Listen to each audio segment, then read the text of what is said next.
오늘 새벽 기도회를 마치고 여름 성경학교 마지막 시간 세팅을 마친 다음에 이제 집에 들어갔더니 우리 첫째 필립이가 이제 잠에서 깨서 식탁에 앉아 있었습니다. 그러더니 저보고 잠깐 이렇게 와보라는 겁니다. 제가 이렇게 갔더니 갑자기 필립이가 이렇게 말합니다. 아빠 1등 하는 게 중요한 게 아니지? 이렇게 묻는 겁니다. 그래서 얘가 갑자기 또 무슨 말을 하나 싶어서 맞아, 1등 하는 게 중요한 건 아니야 라고 이렇게 말해줬습니다. 그랬더니 아마 유치원에서 들은 것 같습니다. 근데 이렇게 이야기합니다. 1등 하는 게 중요한 게 아니고 선생님을 바라보는 게 중요한 거야 라고 이야기합니다. 제가 아침부터 그렇게 감동을 받았습니다. 우리의 신앙도 마찬가지인 것 같습니다. 주님을 바라보는 게 중요한 줄 믿습니다. 우리 다 함께 복음성가 시선 함께 찬양하겠습니다.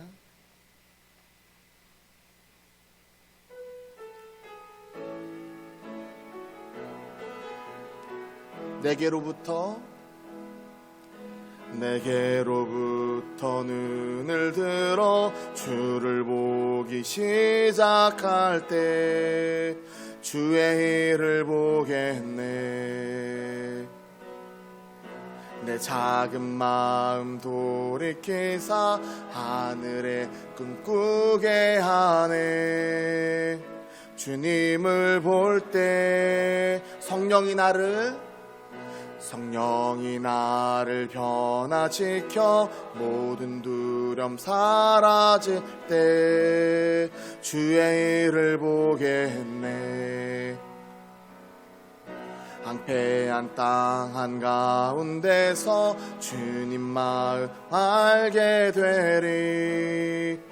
주님을 볼 때 모든 시선을 주님께 드리고 살아계신 하나님을 느낄 때 내 삶은 주의 역사가 되고 하나님이 일하기 시작하네. 모든 시선을 주님께 드리고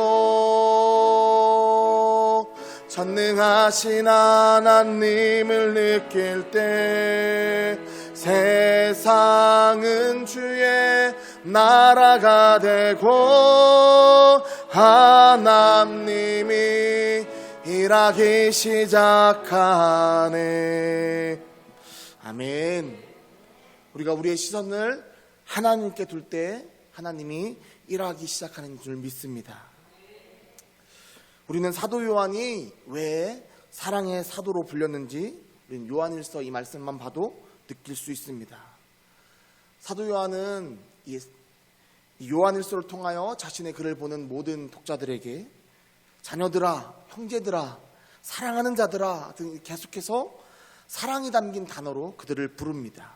그만큼 사랑을 중요하게 여겼다는 것입니다. 일제 강점기 당시에 민족의 독립을 위해서 한 몸을 바친 민족의 지도자가 있었습니다. 바로 안창호 선생님입니다. 무너지고 빼앗긴 나라를 위해서 이 나라를 다시 세우겠다는 일념 아래 안창호 선생님은 결혼을 하고 나서 첫째 아들을 태어났을 때 그 이름을 반드시 필에 설립해가지고 필립이라고 짓습니다. 안필립. 사실 저희 부부도 이걸 모티브로 해서 하나님 나라를 반드시 세우자. 그리고 첫째 아이가 믿음 위에 반드시 서라라는 뜻으로 필립이라고 지었습니다. 이런 민족의 지도자였던 도산 안창호 선생님은 강연하실 때 이렇게 말씀하셨다고 합니다. 우리 2천만이 다 서로 사랑하기를 공부합시다. 그래서 2천만 한민족이 서로 사랑하는 민족이 됩시다 라고 외치셨다고 합니다. 이 안창호 선생님은 민족의 지도자였지만 그가 내린 결론은, 그가 나라가 빼앗겼다라고 본 이 결론은 일본이 문제가 아니라는 것입니다. 문제는 우리 안에 있고 그 해결책 또한 우리 안에 있다라고 그 안창호 선생님은 말했습니다. 바로 우리 민족이 서로 사랑하는 것밖에는 해결책이 방법이 없다라고 말했습니다. 미국으로 이민을 간 한 가정이 있었습니다. 미국으로 이민을 오는 이 가정 중에 많은 역경이 있었습니다. 사람들에게 사기를 당해서 돈도 다 잃어버리고, 돈을 달라고 찾아갔더니 심지어 매질을 당해서 억울하고 너무 억울한 그 심정을 갖고 있던 사람이 있었습니다. 정말 속이 새까맣게 타들어갔고, 내가 이민은 갔는데 어떻게 살아야 되지? 이런 힘든 가운데 소망을 둔 게 있었습니다. 바로 두 아들입니다. 그래, 이 아들은 미국에 왔으니까 성공하겠지 라는 생각을 가지고 그냥 열심히 살자, 이 아들을 위해서 열심히 살자 하고 모든 것을 감내하며 살았습니다. 그런데 믿었던 이 두 아들이 둘 다 대학에서 떨어집니다. 이제 모든 의욕이 상실됐고 더 의지할 데가 없다라고 생각이 되었습니다. 그런 삶을 살다가 어느 날 문득 이런 생각이 들었습니다. 사람이 이렇게 살다가 죽는구나, 이렇게 살다가 자살하는 거구나 라는 생각이 들었습니다. 그러면서 정신을 다시 차리고 내가 무엇을 의지해야 되지 하고 찾아봤더니 딱 한 분이 계시더랍니다. 바로 하나님이셨습니다. 그때부터 하나님을 붙잡고 나아가기 시작했습니다. 그런데 하나님이 기도할 때마다 이 사람에게 주는 말씀이 용서해라, 사랑해라, 이 말씀이었습니다. 기도만 하면 하나님이 용서해, 나는 너가 사랑했으면 좋겠어, 이 말씀을 계속해서 주시더랍니다. 그래서 하루는 너무 화가 나서 하나님, 제가 어떤 사기를 당해서 이 고생을 하는지 하나님 누구보다 잘 아시잖아요. 하나님, 제가 돈을 받으러 갔다가 제가 어떻게 맞고 돌아왔는지, 제가 어떤 수치를, 어떤 수모를 겪었는지 주님이 너무나 잘 아시잖아요. 그런데 어떻게 저에게 그들을 용서하라고, 그들을 사랑하라고 말씀하십니까? 라고 막 따졌답니다.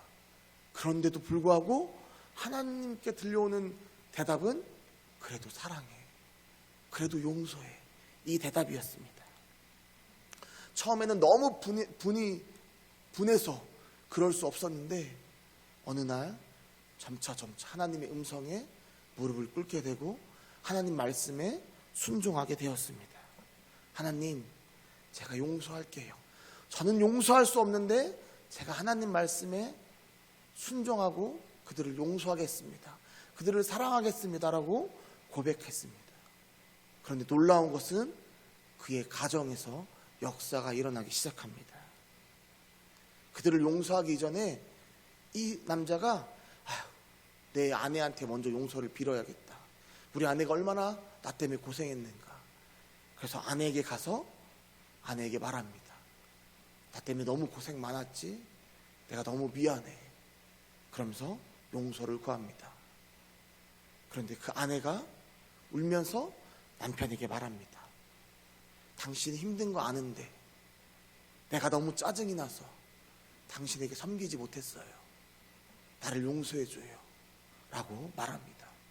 그 모습을 본 아이들이 부모님 앞에 무릎을 꿇고 아버지 어머니, 제가 노력하지 못했습니다, 죄송합니다 라고 이야기합니다. 그렇게 그 집안에 용서의, 사랑의 역사가 일어나기 시작했습니다. 온 가족이 서로 뜨겁게 회개하고 용서하고 사랑하자 가정의 분위기가 달라졌습니다.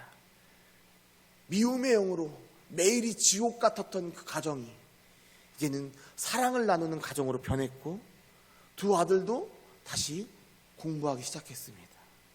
그리고 그 결과 두 아들은 모두 자신이 가길 원했던 대학에 합격했다고 합니다.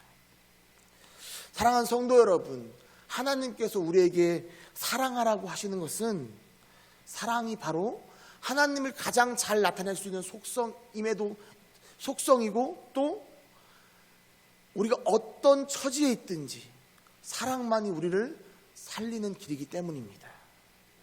사랑만이 철저하게 하나님의 역사의 시작점이기 때문입니다. 오늘 본문은 사도 요한이 하나님을 믿는 우리에게 하나님의 영인지 적 그리스도의 영인지 분별하라 라고 말합니다. 그런데 중요한 것은 이 말씀에 숨겨진 배경 안에, 이 본질 안에 우리를 향한 하나님 아버지의 사랑의 마음이 담겨 있다는 것입니다. 따라서 오늘 본문을 읽을 때 혹여나 하나님의 영인지 적그리스도인지 분별하라 하고 하시는데 하나님 내가 어떻게 이걸 분별하죠? 라고 걱정부터 만약에 든다면 여러분 염려하지 말고 오히려 믿는 우리는 하나님께 속하였다고 하는데 과연 하나님이 우리에게 어떤 방식으로 영적 분별력을 깨닫게 하실지를 기대하는 저와 여러분이 되기를 소망합니다. 말씀이 육신이 되어 이 땅에 오신 성육신 하신 하나님께서 오늘 본문의 말씀을 통하여 우리를 어떻게 깨닫게 하시고 성육신을 경험케 하실지 소망을 품으시기를 주님의 이름으로 축원합니다. 마태복음 16장 16절에 보면 베드로의 유명한 고백이 나옵니다. 주는 그리스도시요 살아계신 하나님의 아들이십니다 라는 고백입니다. 그럼 베드로가 예수님이 이제 나도 이제 죽임을 당하고 십자가에 못 박힐 거라는 이 고백을 하셨을 때 예수님을 붙잡고 항변하는 장면이 나옵니다. 분명히 예수님에게 칭찬을 들었던 베드로가 이 항변 때문에 예수님에게 사탄아 내 뒤로 물러가라 너는 나를 넘어지게 하는 자로다 라고 하는 말씀을 듣게 됩니다. 분명 칭찬을 들었던 베드로인데 한순간에 예수님께서 사탄을 이야기하시면서 넌 날 넘어지게 하는 자야 라고 하는 꾸중을 듣습니다. 이 말씀을 듣는 우리는 그 내용을 알기에 예수님께서 왜 베드로에게 그런 말씀을 하셨는지 알지만 당시 베드로는 어떤 생각이 들었을까요? 아니 내가 예수님 아껴서 한 말이 내가 쓸데없는 말을 한 게 아니잖아. 어떻게 예수님 나에게 예수님을 넘어지게 하는 자라고 말할 수 있지? 이런 서운함이 있지 않았을까요? 근데 분명 예수님을 나가선 베드로의 모습은 인간적인 모습으로는 의리도 있고 또 참되어 보입니다. 하지만 하나님의 입장에서는 그것은 참된 것이 아니었습니다. 하나님의 입장에서는 베드로는 영적으로 분별하지 못하는 자였습니다. 하지만 베드로의 삶을 보면 그가 끝까지 영적으로 분별하지 못하는 삶을 사는 것이 아닙니다. 그는 수제자답게 예루살렘의 한 수장으로서 나중에 교회의 반석이 되었고 끝내 나중에 로마에서 순교를 합니다.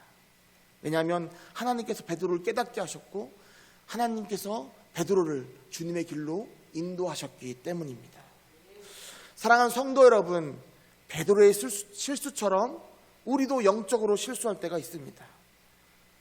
너무나 비일비재하기도 합니다.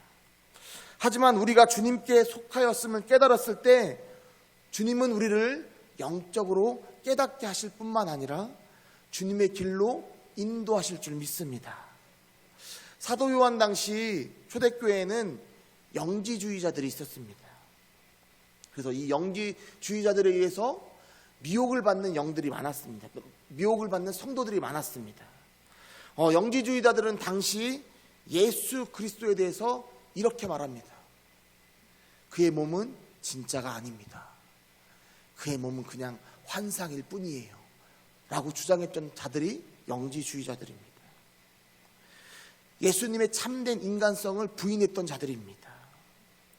예수님이 이 땅에 오실 때 참된 인간의 몸으로 오신 것이 아니라 그냥 이 몸은 다 환상이라는 겁니다. 그래서 십자가에서 매달려서 고난을 당했던 이 모든 것은 진짜가 아니라는 겁니다.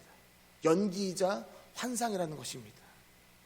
따라서 그들은 예수님의 죽음을 또 예수님의 부활을 중요시 여기지 않습니다.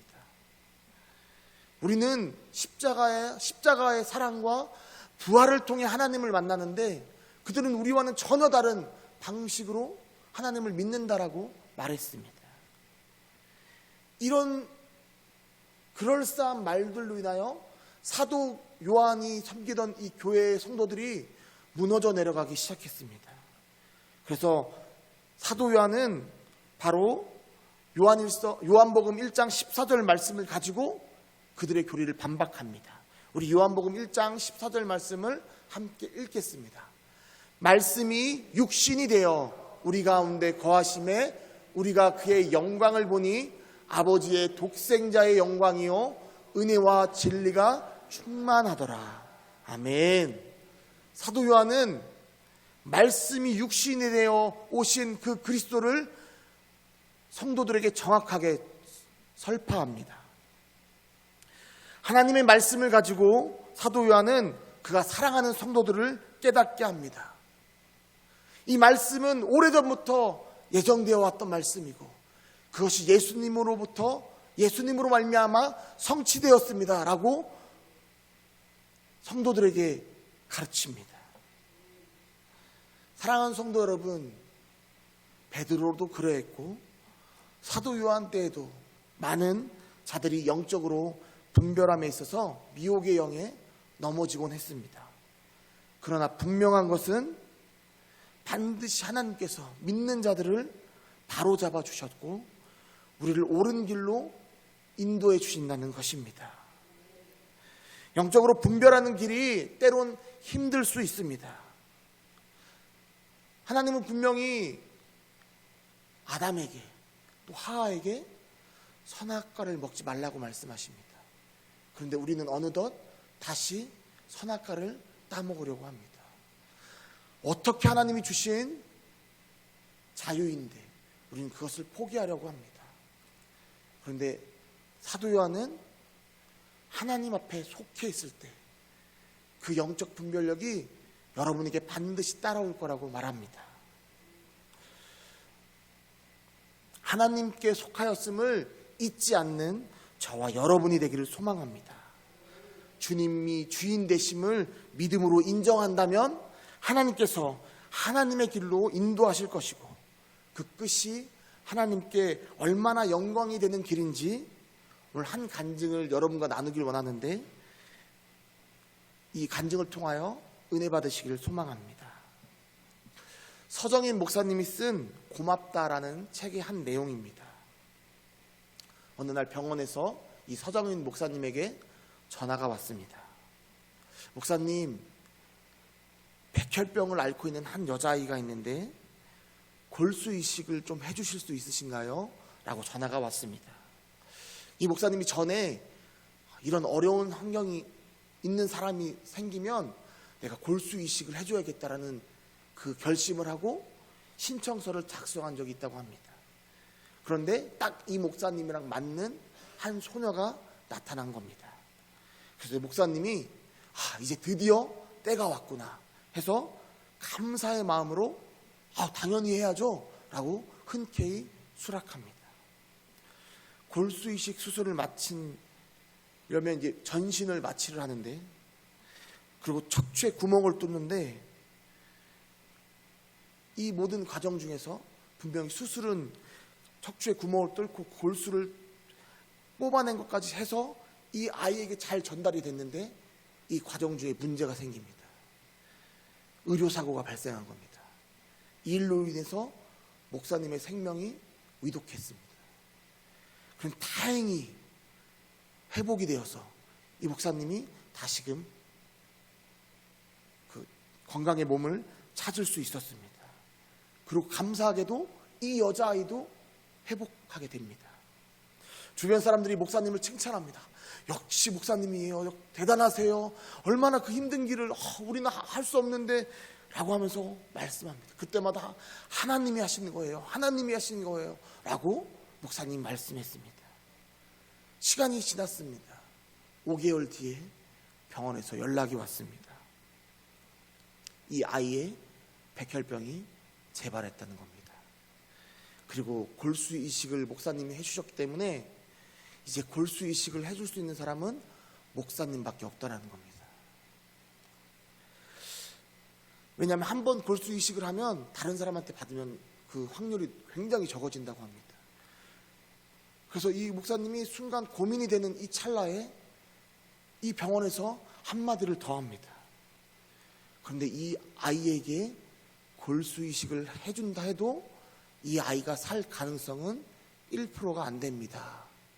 라는 말입니다. 사모님이 목사님을 말립니다. 왜냐하면 목사님이 한번 죽을 뻔했으니까. 목사님이 1%도 안 된다잖아요. 하지 마세요. 교인들이 와서 목사님을 말립니다. 목사님, 이건 아니에요. 목사님 하실 만큼 하셨어요. 됐습니다. 1%도 안 되는 걸 왜 해요? 라고 말합니다. 목사님도 스스로 생각이 듭니다. 그래, 할 만큼 했잖아. 1%도 안 됐는데. 그런데 마음이 뭔가 갑갑합니다. 그때마다 목사님이 이제 집회를 갈 때마다 이 이야기를 식사하시면서 그 교회 목사님이나 장로님들에게 말합니다. 그럼 그 교회 목사님, 장로님들도 다 말합니다. 하지 마세요. 이건 할 일이 아니에요. 안 하는 게 맞습니다. 그러면서 마음에 위안을 찾습니다. 가는 곳곳마다 다 하지 말라고 말합니다. 그래, 안 하는 게 맞는 거지. 그래, 안 하는 게 맞는 거야. 그런데 어느 날 하루는 에콰도르에 비전 트립을 갔는데 그것에서 한 장로님이 식사를 대접한다길래 그 장로님을 만나서 식사를 하는 과정 중에 목사님이 이런 일이 있었어요 라고 말을 꺼냈습니다.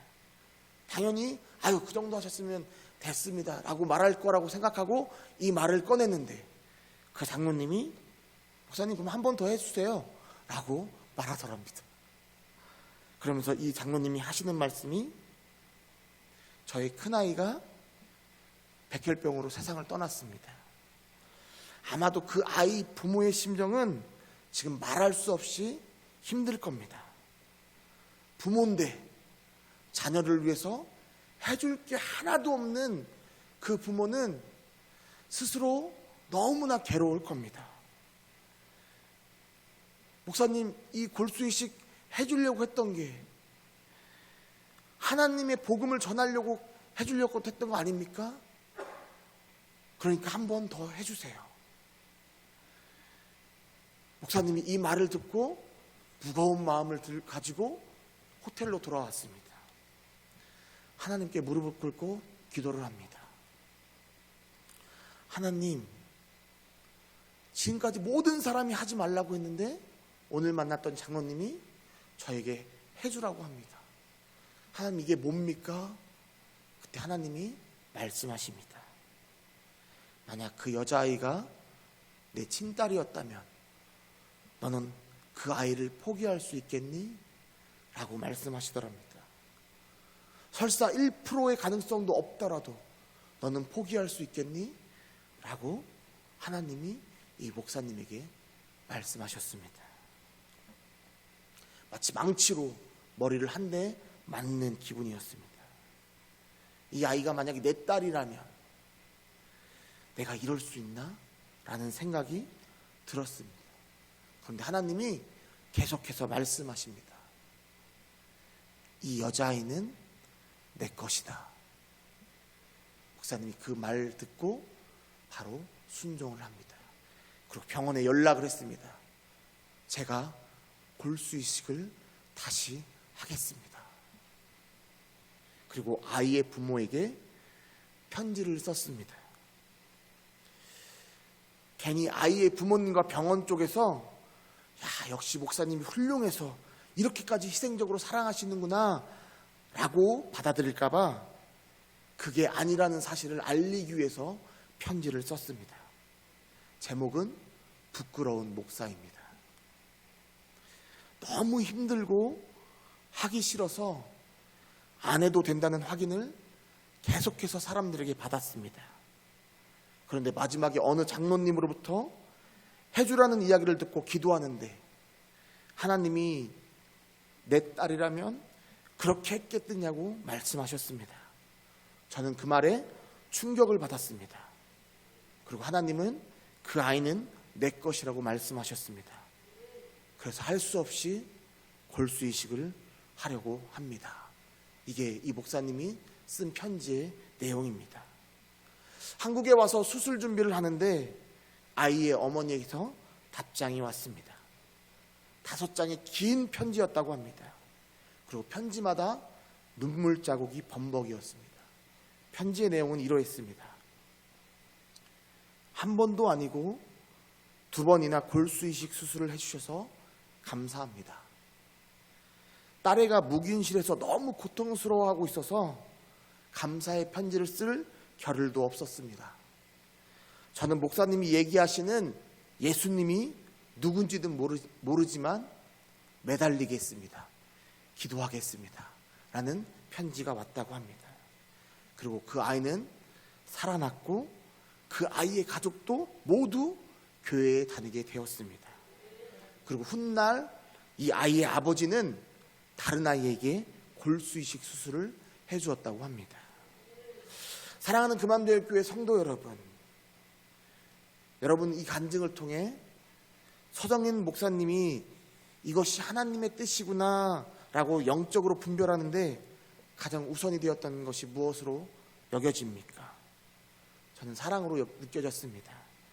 그 아이를 향한 하나님의 사랑. 너는 내 것이다 라고 말씀하시는, 아니 절규하시는 하나님의 사랑의 외침이라고 생각되어집니다. 이 간증에 나온 목사님의 경우에도 상식적으로 이성적으로는 안 해주는 게 맞습니다.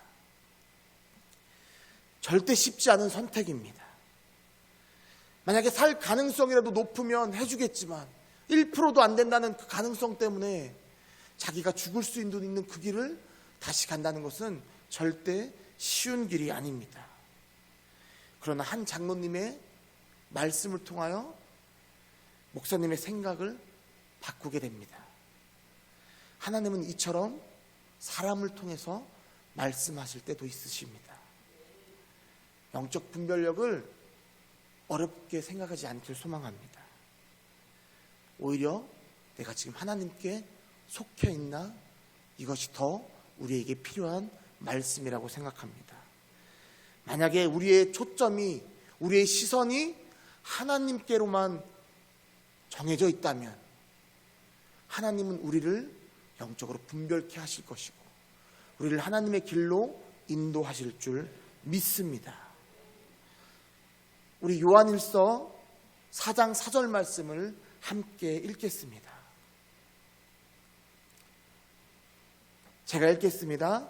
자녀들아, 너희는 하나님께 속하였고 또 그들을 이기었나니 이는 너희 안에 계신 이가 세상에 있는 자보다 크심이라.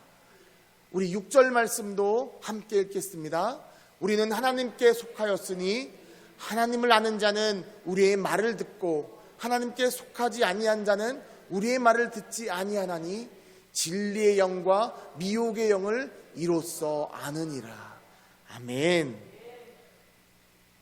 진리의 영인지 미혹의 영인지 분별하는 것은 내가 지금 하나님께 속해 있는지 하나님을 바라보고 있는지인 줄 믿습니다. 하나님은 우리를 자녀라고 부르십니다.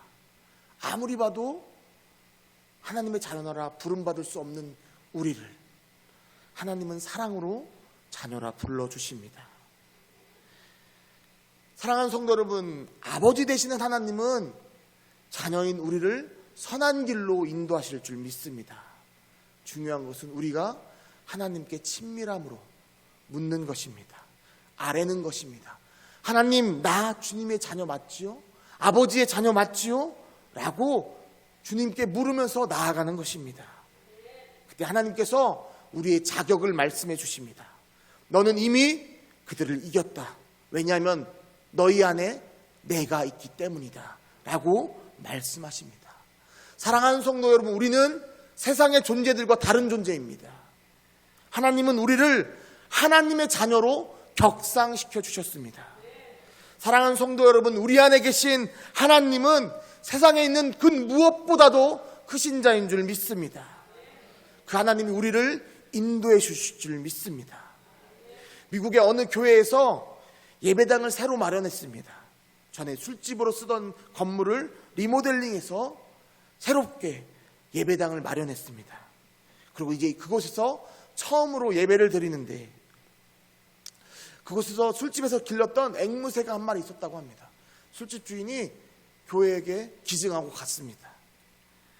목사님이 들어옵니다. 앵무새가 말합니다. 새 주인이네, 새 주인이네. 한 찬양대가 들어섭니다. 새 팀이네, 새 팀이네. 이렇게 말하더랍니다. 그리고 한 교인이 들어오는데 그 손님이네, 그 손님이네 라고 이렇게 말했다고 합니다. 여러분, 이 이야기는 평일에는 세상 사람들과 별반 다를 것 없이 살다가 주일에만 교회에 와서 예배드리는 사람들을 비유한 이야기입니다. 그런데 바로 이 모습이 바로 영지주의자들의 모습입니다. 세상에서는 세상 사람처럼 살고 교회에 와서 예배드리는 그런 영지주의자들, 예수 믿고 구원은 받았지만 육신은 어쩔 수 없잖아, 죄지면 뭐 교회 가서 회개하면 되지 라고 말하는 바로 이 영지주의자들의 생각을 담은 글귀였습니다. 사랑하는 성도 여러분, 이제는 바뀌어야 합니다. 우리 다 같이 고백합시다. 나는 죽었습니다. 이제 내 안에 주님만 살아계십니다. 우리 빌립보서 4장 13절 말씀을 함께 읽겠습니다. 빌립보서 4장 13절 말씀입니다. 내게 능력 주시는 자 안에서 내가 모든 것을 할 수 있느니라. 아멘. 그렇습니다. 믿는 자에게 능력 주시는 하나님 안에서 우리는 모든 것을 할 수 있는 줄 믿습니다. 사랑하는 성도 여러분, 믿어지는 대로, 그 믿음대로 행동하시기를 간절히 축원합니다. 아마도 믿어지면 반드시 행동되어질 것입니다. 우리 빌립보서 4장 6절에서 7절 말씀도 함께 읽겠습니다. 아무것도 염려하지 말고 다만 모든 일에 기도와 간구로 너희 구할 것을 감사함으로 하나님께 아뢰라. 그리하면 모든 지각에 뛰어난 하나님의 평강이 그리스도 예수 안에서 너희 마음과 생각을 지키시리라. 아멘. 오늘 본문을 보시면서 영적으로 분별하려면 내가 어떻게 해야 하지? 하는 생각이 드셨다면 이제 초점을 바꿔서 오늘 말씀의 제목처럼 나는 하나님께 속하였으니 이제 하나님을 믿고 담대히 나아가겠다라고 다짐하는 저와 여러분이 되기를 주님의 이름으로 축원합니다. 하나님께서 우리를 선한 길로 반드시 이끌어 가실 줄 믿습니다.